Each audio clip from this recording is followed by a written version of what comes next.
Now it's your turn to try to convert from linear unit relationships that we know to ones involving either area or volume. Please try this example on your own first, then return to the video to check your work. If 36 inches is 1 yard, how many square inches are in 1 square yard?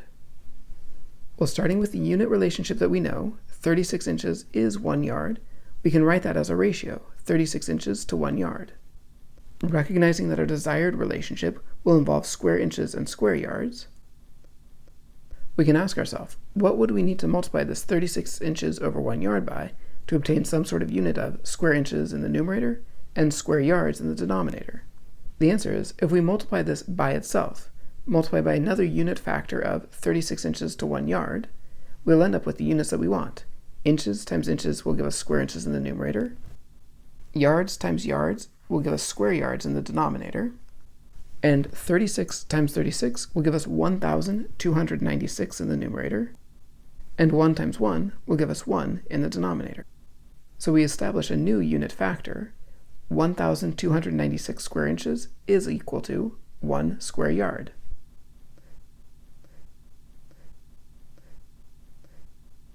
If 2.54 centimeters is 1 inch, how many cubic centimeters are in 1 cubic inch?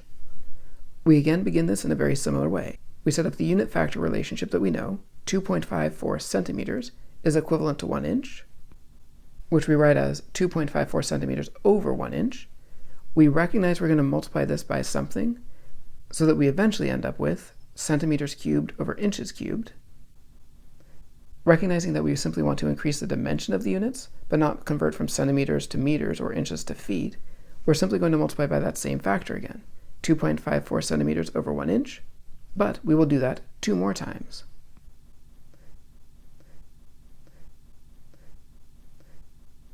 By multiplying this unit factor by itself 3 times, we're going to end up with centimeters times centimeters times centimeters, giving us our cubic centimeters in the numerator. We'll multiply inches by itself 3 times, giving us the cubic inches in the denominator. Multiplying across the denominator with 1 times 1 times 1, we will end up with 1 cubic inch in the denominator. And up in the numerator, multiplying 2.54 times itself 3 times, we will get 16.387064. And this gives us a new unit factor. That's 16.387064 cubic centimeters is equivalent to 1 cubic inch.